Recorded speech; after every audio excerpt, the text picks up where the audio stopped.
Here's a cool little portable stove you can make with things you probably already have sitting around your house.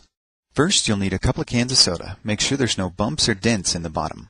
You'll also need some fine sandpaper, a utility knife blade, a thumbtack, a coat hanger, some fiberglass, and a bottle of heat.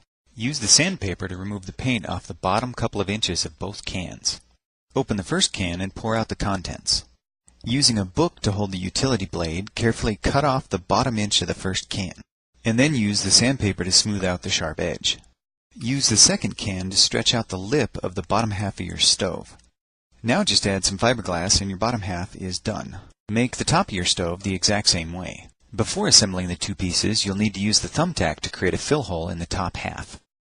Now comes the tricky part. Carefully place the top half inside the bottom as level as possible so the edges don't catch. Use a shim from the leftover piece of can if you're having problems getting it to fit.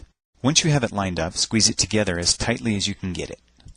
Finally, use the thumbtack to create the fuel jets. Create a bunch of them evenly spaced around the top of your stove. If you don't already have a pot stand, you can quickly make one with the wire hanger. Just be sure to sand off the outer coating first. Now it's time to test it out. Slowly pour the heat into the stove, giving it time to drain through the fill hole.